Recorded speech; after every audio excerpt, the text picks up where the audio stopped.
Welcome everybody to another episode of Fins Nation. I am your host, Louis Sung, and today what I would like to do is I would like to highlight a very specific player on the Dolphins roster. I told you that we were going to do some review of the Miami Dolphins versus the Atlanta Falcons first preseason game, and if there's one player that stood out above many others, it is actually wide receiver Erik Ezukanma, but not necessarily for the reasons you may think. I'll go ahead and get into detail in just one moment, but before that, really quick, just want to go ahead and mention that as always, this show is brought to you by U-Brake Wheel Fix. U-Brake Wheel Fix is the complete automotive wheel solution. Ever parked too close to the sidewalk curb? U-Brake Wheel Fix specializes in the repair of damaged wheels from bends, cracks, and curb rash. Or maybe your wheels are faded or peeling. You don't need to replace them, as U-Brake Wheel Fix can refinish them to like new. Offering complete refinish options through powder coating, machining, and polishing, U-Brake Wheel Fix is the answer to all of your wheel needs. And if you're just looking to give your ride a new look, U-Brake Wheel Fix also offers many car customizing options, such as new custom wheels and tires from your favorite brands, performance upgrades, window tinting, and suspension modifications. Located just south of Aventura, you can reach Mark and his staff at 305-748-0112 or online at ubrakewheelfix.com. They are really active on all social media platforms at U-Brake Wheel Fix, so shoot them a DM on Instagram, Facebook, or Twitter and get an estimate in just minutes. So don't delay, go to U-Brake Wheel Fix and start customizing your ride to show off your Dolphins fandom today. This show is also brought to you by PrizePicks.com. PrizePicks.com is the revolutionary fantasy platform where you can now pick up to 6 different players across professional sports leagues. Whether that's the NFL, the NBA, the MLB, one of each, it's up to you to decide. Just choose whether your chosen player will get more or less than their projected stat. They give you free squares, special Taco Tuesday promos, Flex Friday specials where you can get your money back if you lose or multiply the amount of money you can normally win. So with offers like that, it's hard to justify not signing up if you are any kind of fantasy sports fan. So use the promo code 5, that's FIVE, and they will match up to $100 on your initial deposit when you sign up. Again, that's promo code 5, FIVE. Go to prizepicks.com, deposit your $100, and let PrizePicks give you $100 of their dollars for you to play with and get started winning today. All right, so let's go ahead and talk about Erik Ezukanma, shall we? So, as everybody already knows, Erik Ezukanma was the Miami Dolphins' second draft pick of the 2022 NFL Draft, and that was right after picking up Channing Tindall out of Georgia, and both of these guys, while they showed impressive traits athletically speaking, they were not actually able to contribute much in their rookie seasons. Even less so Channing Tindall than Erik Ezukanma, because at least with Erik Ezukanma, you could see in the preseason that there was something potentially special there. He absolutely lit it up in the 2022 preseason. Just as a quick reminder for everybody who may have forgotten what his stats looked like all the way back then. Erik Ezukanma, in the 3 preseason games that he played last season, 16 targets, 10 catches, 156 yards, 15.6 yards per reception, and his longest one was a 34-yard catch. So, again, I understand that this is just the preseason. Overall, his actual regular season numbers were basically null and void. There was basically nothing. He made 3 catches for 15 yards all season long. Now, what I would like to go ahead and point out here is that Erik Ezukanma, over and over again, we were told that the reason he was not going to be able to play was because Wes Welker, the wide receiver coach for the Miami Dolphins, felt like that he just was not ready to take the field, that he hadn't gotten a firm enough grasp of what the offense was demanding of him in order to actually play. So other guys were getting the call instead of Ezukanma. They were calling on Trent Sherfield. They were calling on River Craycraft. They were calling on Braylon Sanders and Freddie Swain, even though Ezukanma had a terrific preseason, they still felt like that even though he was incredibly athletically gifted, that much had been made abundantly clear, they just felt like he hadn't understood the offense enough to go ahead and continue to play in the regular season. I refer back to a quote that Wes Welker made back on September 22nd of 2022. He was asked as to why Erik Ezukanma had been considered inactive, why he was being used as a healthy scratch. And what I want to go ahead and I'm just going to read you the quote here because it's very telling the way that he says this. He's very open and he's very honest about what the situation is, and you can very easily understand what it is that he's referring to when he says it. So, I quote, I think he's responded really well. He's just kept on going about his work. For rookie receivers in the league, it is very tough, and we have a very talented room with a bunch of guys that are very, very detailed. At the end of the day, when you're talking about 4th, 5th, 6th receivers on your roster, you've got to be able to play all 3 positions. You don't know when somebody's going to go down. You don't know when somebody's going to get tired. You don't know when somebody needs an IV in the 3rd quarter. You don't know all of those different things and be able to plug and play guys and not lose a beat. Not sit there and be nervous as a coach or anything else. It's a huge learning process, being able to learn all these different positions week in, week out. It's not the same plays every week like at Texas Tech. It's not hand signals on the sideline. These are long calls. It's a process. He's preparing as if he's playing, and he needs to continue to do that. I think over time, we know what kind of talent he is, but we've got to keep everybody accountable when it comes to being out there on the field. I and our whole staff can't have that knot in your stomach when he's out there and say, is he going to do the right thing? Is he lined up in the right spot? Do we need to call a timeout? All those things are so critical that he is starting to understand. It's not just being more talented. Everybody's talented, but it's all about the details and being on point with every single play that you're out there, because one missed assignment or anything out there can be the difference between winning and losing, and right now, that's just not something that we're willing to do right now. He'll get there. He just needs to continue to put in the work and understand that it is a process, and when he's ready, we'll know he's ready. We love his skill set. We love the way he's going about his business, but it does take time. I've gone through it with a lot of rookies who have had to play too early, and it's hard. It is really tough. It's hard on a coach. It's hard on the staff. It's hard on the player. And right now, we don't have to do that. So we're not going to do that until we feel comfortable with him being able to execute the way we need him to execute. That's a very long quote, granted, but every single word that he said there came with some meaning. He said, in no uncertain terms, mentally speaking, Erik Ezukanma is not ready for what this offense demands of him. He's not detailed enough. He doesn't understand the signals. He doesn't understand the calls. And the coaches just couldn't trust him to understand it all, because ideally, you would want somebody who knows exactly what they're doing. And in some cases, there were players who did understand. And then there are guys like even Tyreek Hill. Tyreek Hill even admitted that he didn't really 100% understand what was going on out there. But he's Tyreek Hill. He can get away with stuff like that. A rookie in Erik Ezukanma out of Texas Tech who just showed up on the field, he can't get away with stuff like that. So Wes Welker sat him out and said he'll be ready when he's ready. But it didn't stop there with Wes Welker. They followed up on that question a month later. They asked him, hey, how's Erik Ezukanma doing? After that long answer that you gave last month, and I'm paraphrasing the question here. After that long answer you gave last month, how has he done since then? And this was Wes Welker's response, and I quote, I think I'd be okay with Ezukanma being out there if he had to play one position right now. I think we could definitely have him ready for that, but where we're at right now with the depth and the guys that we have in the room, the opportunity just hasn't presented itself for Erik. So for him, it's continuing to learn that system and being on top of all the assignments and still trying to learn every single position. When that opportunity does come, he'll be ready for it.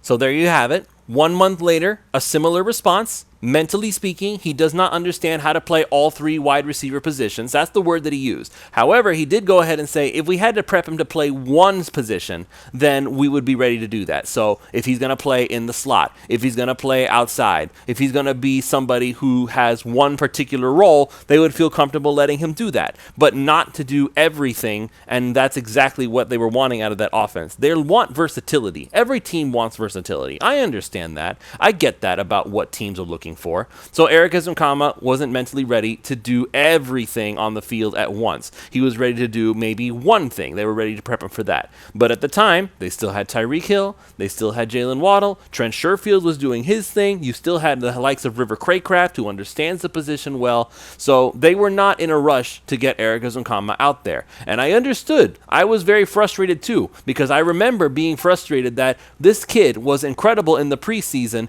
and he showed incredible athletic talent. Why are the Dolphins not letting him have a chance to play?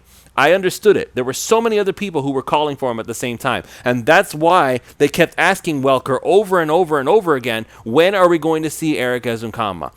Because when you see that level of athletic talent being displayed out there in the preseason, and again, I understand that it's preseason, but Erik Ezukanma was dominant in a way that we had not seen a whole lot of players be able to do in the preseason. So why are they not even giving him a chance to be the 5th or even 6th wide receiver? They're giving the likes of Braylon Sanders looks before him. What is going on? Why are they not letting the athletically superior player do his job?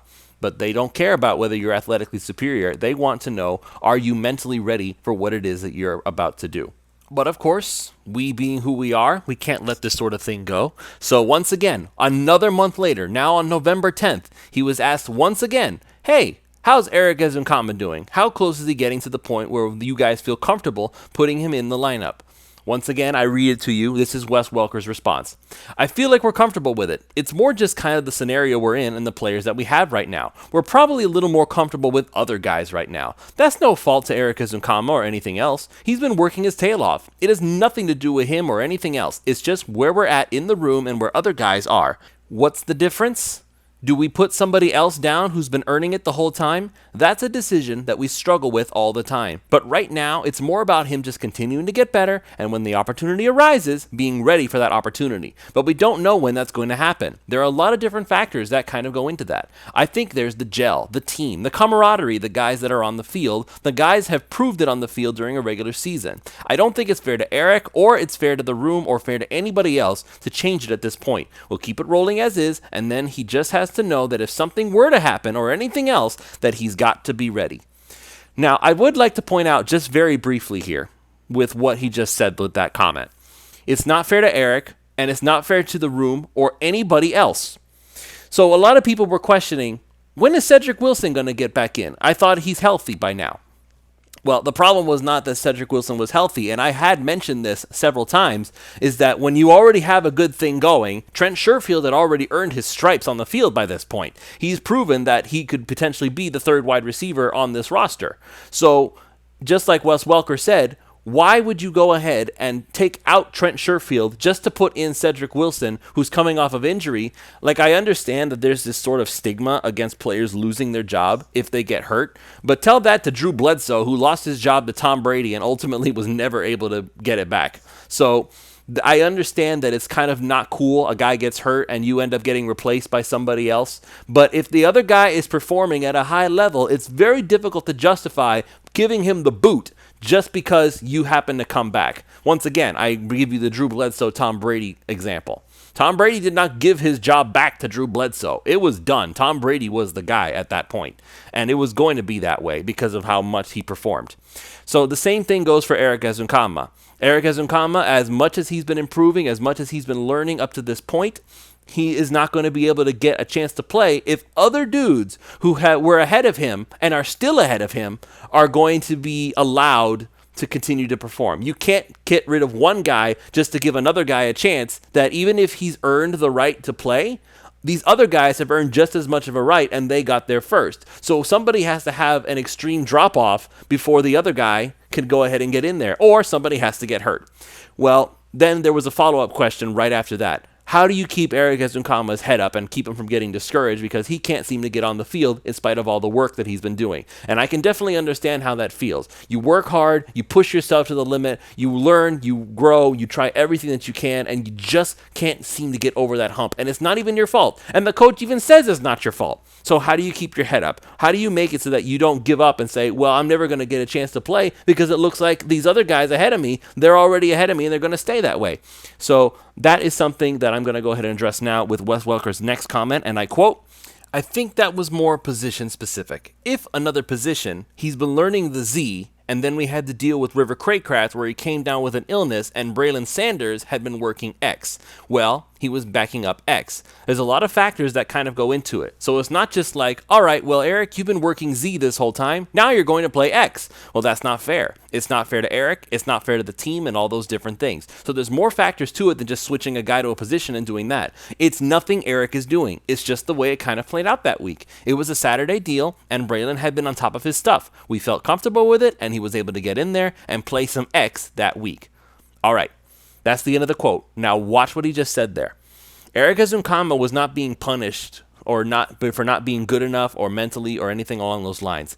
They were being used in very different roles. And so they felt in that particular moment with River Craycraft getting sick that Braylon Sanders, who had been working as an X receiver, was a better option than forcing Erik Ezukanma, who had been working as a Z receiver this whole time, to suddenly switch positions. Now, just to add some little bit of knowledge here for everybody, the difference between an X receiver and a Z receiver, I'll go ahead and break it down for you. The X receiver is always the guy who's lined up right on the line of scrimmage and he's not allowed to go into motion. He's usually, more often than not, the best wide receiver on your team. So think of a Justin Jefferson on the Minnesota Vikings, or in more often cases than not, Tyreek Hill for the Miami Dolphins. He's always the guy who's faced off against probably a cornerback and he's going to win those one-on-one matchups to go deep or on something else, maybe a post route or something along those lines, whatever the route demands. But he's lined up on the line of scrimmage and he's not allowed to go into motion. So that was Braylon Sanders, what he was working on, and that's why he was backing up River Craycraft. Now, the Z receiver is the guy who usually lines up on the same side as the slot receiver on the other side of the formation or where the tight end is lined up. He's off the line of scrimmage, which means he's backed up a few steps and he's allowed to go into motion. That's what Erik Ezukanma was working on, which I get you think would probably be just a little bit more complicated, but either way, it's still something different than what he was being expected to do if he were to back up River Craycraft, and as a result, Braylon Sanders got the nod instead of Ezukanma.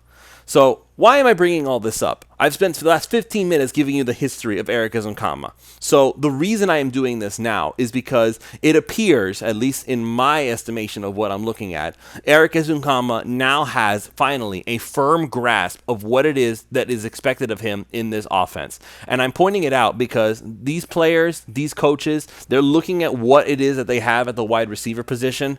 As of right now, it's looking like we're going to be getting a lot of Tyreek Hill, Jalen Waddle. We're likely going to get a lot of Braxton Berrios. We're going to probably get a lot of Cedric Wilson, at least until next season, because the contract that he's on right now, unless they trade him, is just too much to move off of from. But you still have an option here.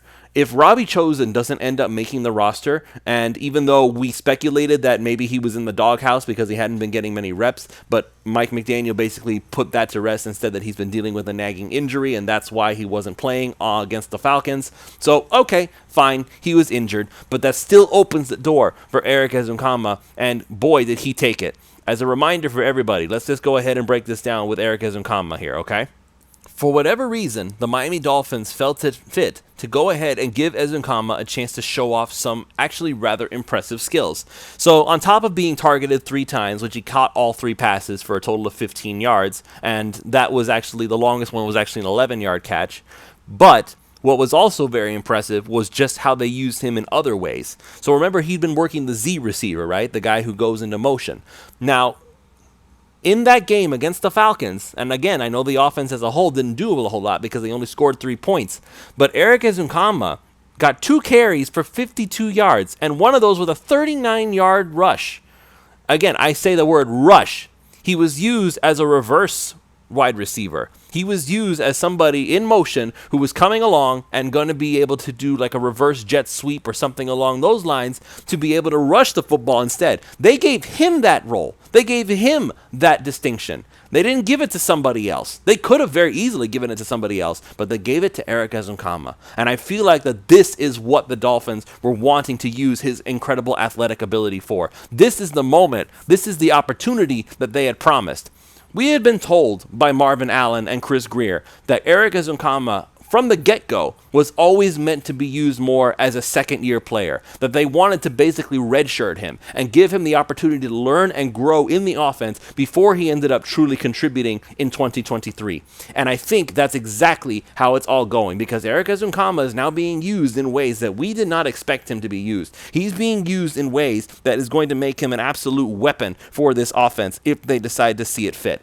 And I really think that at this point, there's nothing stopping him from, at the very least, being the 6th wide receiver. So if Robbie Chosen does end up making the team, he probably makes it as wide receiver 5. So if your wide receiver 6 is a dude who is just as dangerous as any other wide receiver on your team, and I use that term loosely because obviously nobody is more dangerous than Tyreek Hill and Jalen Waddle, but you understand my point.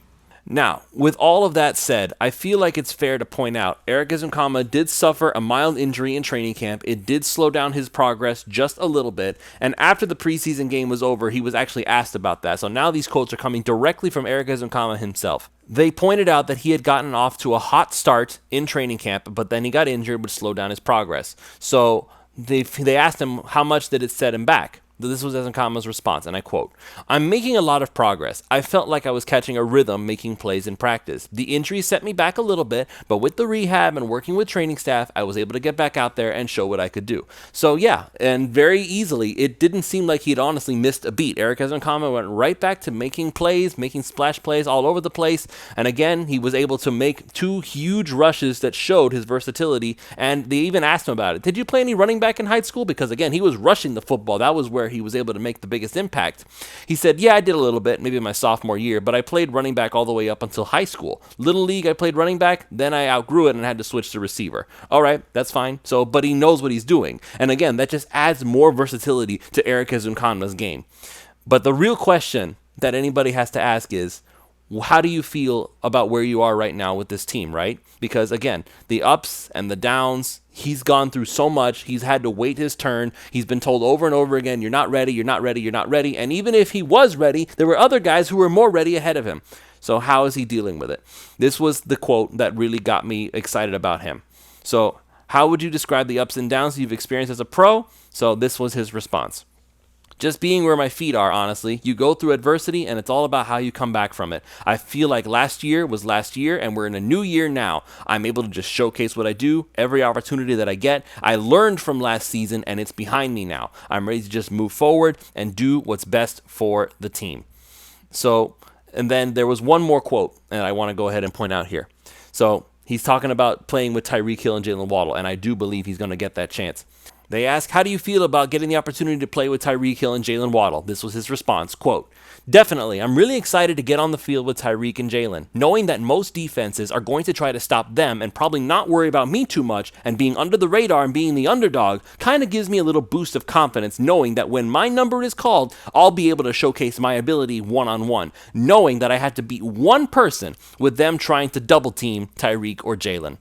And that is probably the most important factor of it all. Tyreek Hill and Jalen Waddle are going to get most of the attention from defenses, and that is going to leave a wide open door for Erik Ezukanma to make some incredible plays this upcoming season. I am very excited to see where this goes. I think the team is really excited for where this is going to go with him. He's very athletically gifted, and now that he has a basic understanding of what the offense is going to demand of him, I think the sky may very well be the limit, because we have seen some incredible things from him so far. Every time he's touched the ball, he's flashed. Every time he's been even remotely been in a play, it feels like he makes something happen. So I feel like there is really no limit to what Erik Ezukanma can accomplish in this particular offense. So put another feather in the cap for Mike McDaniel, because he's able to make something special out of just about anybody at this point. That's going to be it for this show. Thank you all so much for listening. If you have not already done so, go to ubreak Wheel Fix if you need to get your wheels fixed up, or if you need to give your ride the ultimate Dolphins makeover. Reach out to Mark and his staff at 305-748-0112 or online at ubreakwheelfix.com. And of course, go to prizepicks.com, use that promo code 5, that's FIVE, and they will match up to $100 on your initial deposit when you sign up. That's all you got to do. They'll give you $100, use that promo code 5, and you can get started winning today. That's it. See you tomorrow for another episode of Fins Nation.